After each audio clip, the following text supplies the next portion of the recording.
Thank you so much for the introduction, President Cross. It's really a privilege to come here and talk to you and share a little bit more of my story. As was stated at the start, after being born in Ecuador, South America, we came back to Minnesota, my family and I, when I was 3 years old. And as soon as we came back, we started a tradition. We'd go up north to my mom's family in Canada during the summertime, and then we'd come all the way down south to Minnesota for the winter. So you know what? I felt right at home this winter. When I was 7 years old, I moved to Menomonie, Wisconsin, and that is where I graduated high school. As was stated earlier, I was homeschooled and graduated there. After 2 years at the Bible College, I then went to join the Marine Corps in 2007. While in the Marine Corps, when I was here in stateside, my primary job was actually being a shooting instructor. And so that was one of my great joys while in there. What caused me to be interested in animal science, wanting to get into veterinary medicine, was a couple things. Growing up in Wisconsin, I grew up around dairy farms and worked on dairy farms as well as strawberry farms. And it became I really enjoyed helping the animals when they were suffering the most. I also, in Afghanistan, worked a lot with the local nationals on a security team with my colonel. And we traveled around a lot, and they would always bring their animals that got possibly hit by IEDs or injured in other ways to us and ask us to help because we had medical supplies that they did not. And most of the time, we didn't have a clue we couldn't do anything. We'd wrap some gauze around it, and the camel would run off because they were scared of us, but we couldn't actually treat them. So it kind of raised that interest. I really wanted to be able to help these animals and serve here in Wisconsin with dairy industry, but also possibly look at serving overseas with countries that need help with animal husbandry and things like that. Since coming here, I'd like to cover a few of the adjustments, like what is it like being a student that was in the military and now coming to a university. One of the first main adjustments is I have to decide what I wear every morning. So I have to figure out what I'm going to wear. I can't just wear what someone else tells me. And then make sure, leave my gun at home. I don't need to carry that anymore. Also, the other thing is I was very active lifestyle in the Marine Corps Infantry. And that's been a bit of an adjustment for me too. I have to sit through class now. I have to find ways to use that energy. Rugby was one great means I found, but also I looked around and found local gyms that were able to be open when I could go to them before class so I could get rid of my energy and sit through class. Another important adjustment that I had was trying to figure out my veteran benefits.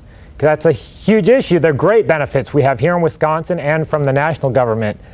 But for me, it was a very challenge coming here, not knowing anything. I didn't know a thing about the benefits when I got out of the military. And then sitting through orientation and trying to understand them. There wasn't really much about it during orientation, but I'm happy to say I work with the Veteran Services Office here, and Sharon Seidel, the head of the Veteran Services Office, is preparing a special orientation for veterans next fall, which I'm hoping to help take part in and help be able to share what services are there in a special orientation, because it's a completely different picture coming as a veteran versus coming as someone straight out of high school. Also, as was mentioned before, what really brought me to River Falls. River Falls was a campus that was small that I could connect to the community. There's a very strong community here and a farm community. And with animal science interest and veterinary interest, River Falls fit right into that plan that I had. The strawberry farm. This was an opportunity that was presented to me about a year and a half, 2 years ago, right after I got out of the Marine Corps. The owner of the farm came up to me and was like, he wanted to retire and was like, would you be interested in buying it? I talked it over with Dr. Brian Smith. I had horticulture class with him and had actually worked with him before I joined the Marine Corps with different issues we had on the farm when I just worked there.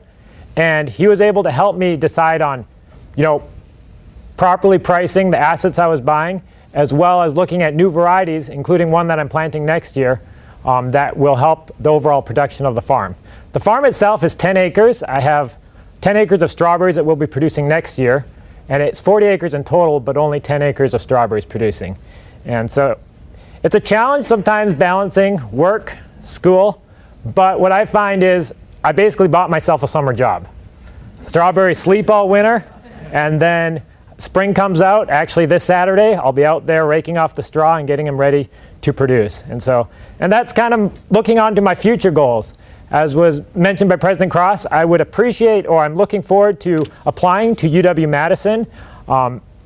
First off, 3+1 program that UW River Falls offers here. So this fall I will be hopefully applying to Madison, and then apply to other colleges as well. But for me, with especially veteran benefits, Madison would be my first choice. And with that, it still gives me the opportunity to either attend to Madison, but still come back in the summer and spend summers here in Wisconsin running the strawberry farm and selling strawberries in Hudson, Menomonie, and Eau Claire. So any of you want any strawberries, look for us in June or July. Thank you very much, President Cross.